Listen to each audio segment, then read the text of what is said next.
I'm more than probably not going to post this because I'm genuinely just sat here ranting. So, this is a bit of a different video. I'm going to be talking to you about the struggles of trying to balance your hobby with your normal life. So my hobby is filmmaking, whether that be through the medium of YouTube or creating work for actual clients and things like that. Now, YouTube definitely doesn't make any money. Client ones occasionally make a bit of money, but nowhere near enough to be financially viable. So that results in you having to get a proper job that you definitely don't hate. It definitely doesn't make you want to jump off a bridge every time you have to go to it. But you've got to do it to be able to put bread on the table, provide for your family, all that shit. But you've got to do it. You might not want to, but you want to eat, you want to live. You need to pay for your car, you need to pay for all the other shit. You want to buy all the nice fancy things that you want. So then you have to get a proper job. But then you find yourself sitting there debating what you actually want to do. So you get a opportunity to do something. I can't, I'm working. Or it's too short notice, I can't even request it off. Or, basic things like that. Oh, I'm doing too many hours this week, I'll be knackered. And that is a motivation thing. That is what happens when you're burning yourself out to try and provide. You then don't have time to do the things that make you happy. So then you're miserable, and then it's a snowball effect.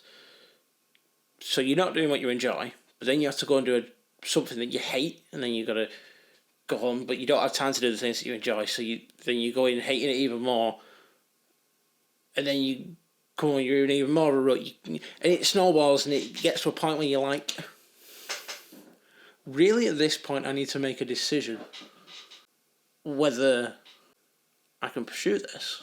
Struggle to see a way where I could make it financially viable.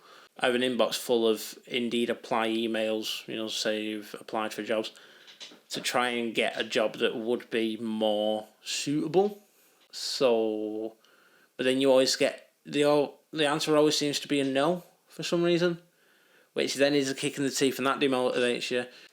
But you get all excited, you have a really promising job interview, you think, wow, like, that went really well, I really clicked with these people, just to get an email. Sorry, you have not been selected at this time. No feedback, no what you could do better next time, no nothing. And then you've just got to carry on your day with a smile on your face. Otherwise you'll end up screaming into a pillow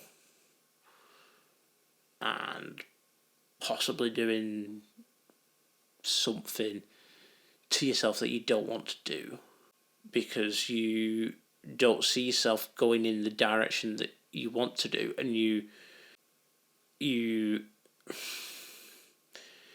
don't see the value in life because you're making somebody else rich while you get paid pennies.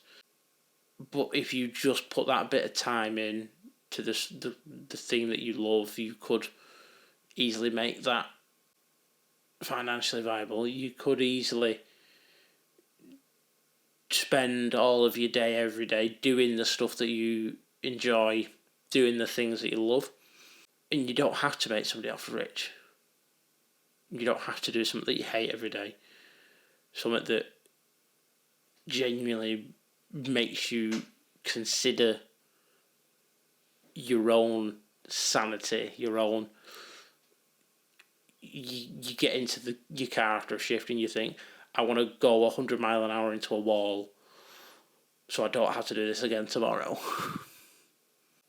I think I should see a doctor. Probably. Yeah. And that's the thing. Then you can turn around and say, well, you've got X amount of holidays that you can use.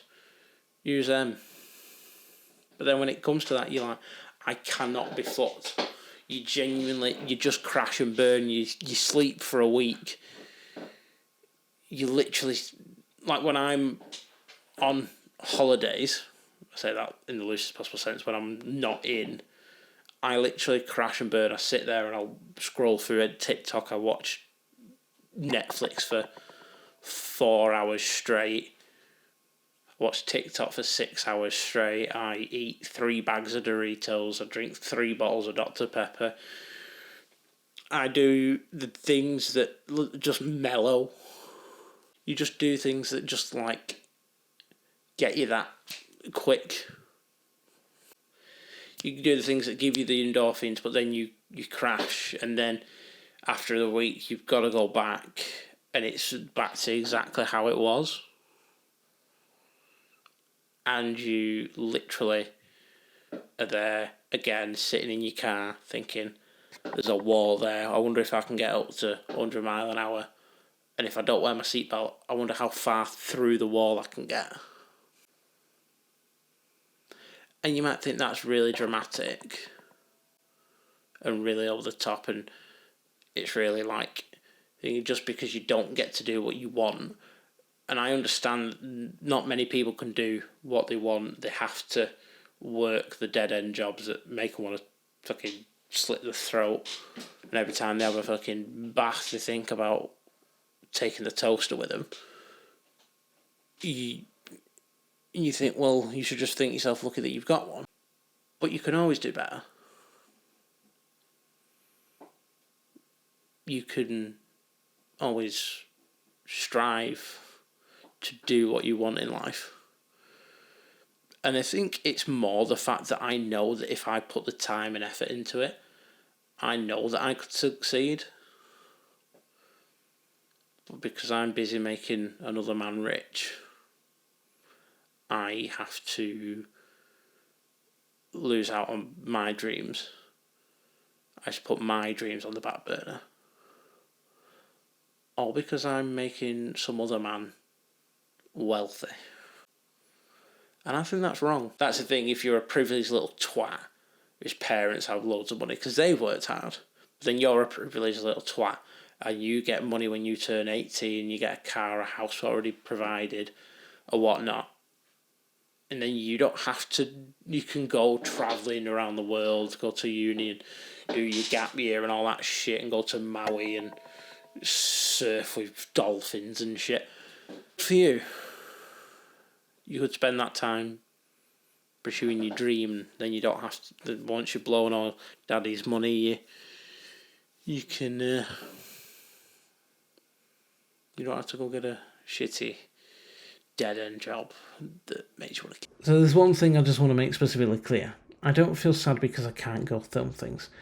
Doing my filming and that as a hobby is my way of de-stressing. Now, notice how I said that that's my way of de-stressing. Because there's stresses in my normal job that are out of my control. I've tried talking about it. I've tried all the normal things that a normal person would do. They've not worked. So then I get stressed very easily. But because I don't have time or the energy to do what I would normally do to decompress and de-stress, I get very, very irate. And it builds up, and it won't just be like, I'll go home, sleep it off, and I'm okay the next day. It will be there until I lose it. And that's why I said what I said. I don't decompress. It's not because I can't go film things that's what makes me sad. It's because the stresses at play are out of my control. And because I don't decompress, they build. And eventually I will lose it. And that's what I'm scared of.